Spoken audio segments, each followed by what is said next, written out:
کل کریں گے، اس کے بعد کریں گے، آئندہ سال کریں گے. اس کو ہمارے اردو میں ٹالنا کہتے ہیں، دوسرے وقت پر اس کو ڈال دیا. اس کو ہمارے عربی میں، اردو میں تو ٹالنا کہتے ہیں، عربی میں اس کو تسویف کہتے ہیں. تسویف یہ ایک بہت بڑا شیطان کا دھوکہ ہوتا ہے، اور یہ بہت خطرناک چیز ہے. اس میں پھسلنا ہی پھسلنا ہے، آگے نہیں بڑھ سکتا. کام کو پیچھے ٹالنے والا کبھی آگے نہیں بڑھے گا، بلکہ گنہگار ہو جاتا ہے اور گنہگار ہو کے مر جاتا ہے. علماء نے لکھا ہے کہ اکثر اہل النار اہل التسویف، زیادہ دوزخ میں جانے والے یہی لوگ ہوتے ہیں کہ آدمی کی رات کو آنکھ کھلی، کبھی تو بہت وقت ہے پھر سو گیا، حدیثوں میں ہے، پھر آنکھ کھلی پھر سو گیا، یہاں تک کہ سورت نکل آیا، نہ فجر نہ تہجد نہ کچھ نہیں. ابھی دیر ہے، ابھی دیر ہے، ابھی دیر ہے، اٹھتے ہیں، کیا حرج ہے، ابھی بہت وقت ہے. یہ بھی تصویف ہے. اور آخری بات حضور نے فرمائی کہ شیطان نے اس کے کان میں پیشاب کیا کہ اب دن بھر دین کے کاموں میں یہ سست رہے گا. دوسروں کے حقوق ہوتے ہیں، لینا دینا، یہ دیں گے. کوئی کھا کے مر گئے ہیں، کوئی کھا کے مر توڑے گئے ہیں، یہ نہیں دے پاتے، وہ مر جاتے ہیں. اس لیے کہا کہ اکثر لوگ دوزخ میں اس راستے سے جائیں گے، تصویف کے راستے سے. حضور صلی اللہ علیہ وسلم کے زمانے میں جب آپ نے اپنا کام شروع کیا مکے میں، اس زمانے میں لوگ حج کرتے تھے، جاہلیت کا حج، اسلام کا حج ابھی نہیں آیا تھا، تو مجمع ہو جاتا تھا حج کے دنوں میں مینا میں. اس لیے آپ صلی اللہ علیہ وسلم مینا میں تشریف لے جاتے تھے مجمع میں. آپ کے ساتھ کبھی ابو بکر ہوتے تھے، کبھی عباس ابن عبد المطلب ہوتے تھے رہبری کرنے کے لیے. ابو بکر رضی اللہ عنہ سب سے بڑے رہبر ہوتے تھے. وہ ابو بکر کو لوگوں سے بہت تعلقات تھے تاجر ہونے کی وجہ سے، اور ان کا ایک وقار تھا لوگوں کے دلوں میں. اس لیے حضور صلی اللہ علیہ وسلم مینا میں آنے والے ان مسافروں میں کام کرتے تھے، ان کو دعوت دیتے تھے. وہ بتاتے تھے میں اللہ کا نبی ہوں، یہ لوگ مان لیں گے تو یہ میری بات اپنے ملک میں لے جائیں گے. اس لیے ان کے قافلوں میں، ان کے پڑاؤ میں پہنچ جاتے تھے اور اپنی بات پیش کرتے تھے کہ میں اللہ کا رسول ہوں، اس پر اللہ نے کتاب اتاری ہے، تم ایمان لاؤ، اور میں تمہارے ملک میں اور تمہارے علاقے میں بھی جانے کو تیار ہوں. اپنے آپ کو پیش کرتے تھے. کیوں کہ مجھے یہ لوگ یہاں کام نہیں کرنے دیتے تھے، قریش کے کفار.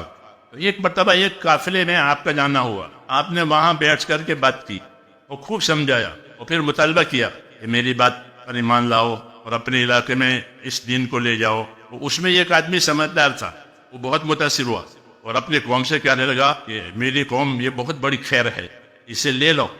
تو کہنے لگے ابھی نہیں، بعد میں دیکھیں گے، وہی ابھی تو حج میں آئے ہیں، حج ہو جائے گا پورا، دیکھیں گے اگلے سال. حضور صلی اللہ علیہ وسلم نے دیکھا کہ یہ آدمی بہت سمجھدار ہے.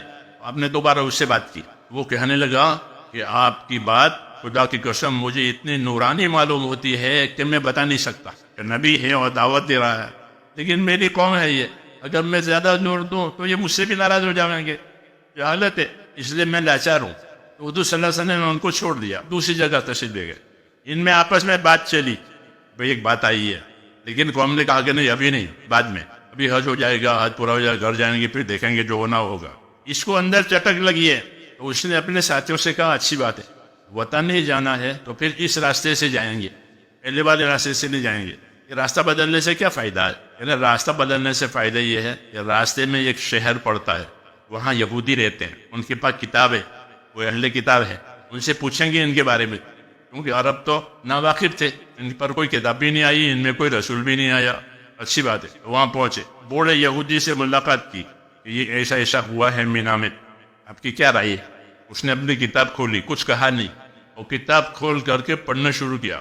تو حضور صلی اللہ علیہ وسلم کا ذکر تھا توریت میں، نبی آخری زمانے کا حرم سے ظاہر ہوگا، یعنی مکے سے، اس کی شکل، شباہت، آنکھ، کان، ناک، نقشہ ایسا ہوگا، اونٹ پر سواری کرے گا، ٹکڑا روٹی پر گزارا کرے گا، وغیرہ وغیرہ آپ کی صفتیں تھیں. سنا کر کے پوچھا کہ یہی آدمی ہے؟ یہ بالکل یہی آدمی ہے، یہی ناک نقشہ، یہی سب ہے.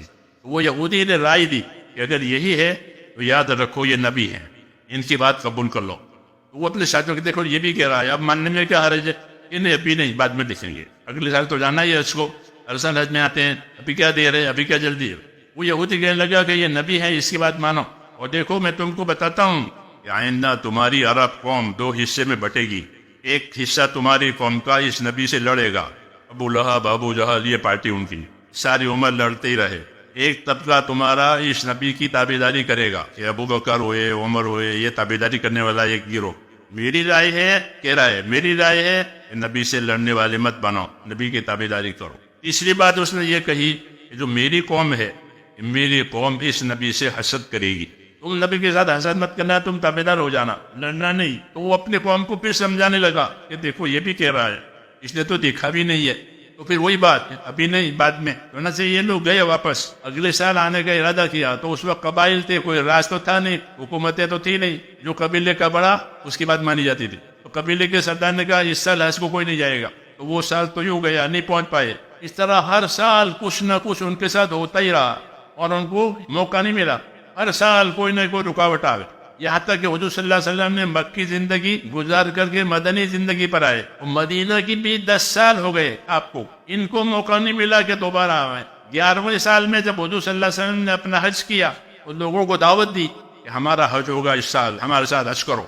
اور فرمایا مجھ سے حج سیکھ لو، اگلے سال ملاقات کی امید نہیں ہے. اپنی وفات کی اطلاع دی. ان لوگوں کو اس کا موقع نہیں ملا کہ وہ آئے. وہی ایک آدمی جس کو اندر چٹک لگی تھی وہ آیا حج میں، میں اشارہ اس کا نام تھا، وہ ملا آپ سے، اسے مجھے پہچانا کہ ہاں پہچانا، میں اشارہ بنا میں ملے تھے اتنے سالوں پہلے. کہنے لگا یا رسول اللہ جتنے لوگ میرے ساتھ تھے قافلے میں اس عرصے میں ایک ایک کر کے سب مر گئے، ایک بھی نہیں بچا ہے. اللہ نے میری زندگی لمبی کر دی، مجھے موقع ملا کہ میں آپ سے ملا ہوں. اب حضور صلی اللہ علیہ وسلم کی زندگی میں 3 مہینے رہ گئے ہیں. اس کے بعد میرے بھی اسلام قبول کرنے میں تاخیر ہوئی ہے، لیکن اللہ نے مجھ کو بچا لیا اور میرے جتنے ساتھی تھے اپنی موت سے ایک ایک کر کے دنیا سے چلے گئے. پھر مسئلہ پوچھا جو لوگ اس طرح چلے گئے ہیں دنیا سے ان کا کیا ہوگا آخرت میں؟ آپ نے فرمایا کہ جو ہمارے دین پر نہیں مرے گا وہ دوزخ میں جائے گا. اللہ کا شکر ہے کہ مجھ کو اللہ نے بچا لیا. حضور صلی اللہ علیہ وسلم تو 3 ہی مہینے زندہ رہے، پھر ابو بکر کی صحبت میں رہے اور ان کا اسلام اور دین بہت اچھا ہو گیا.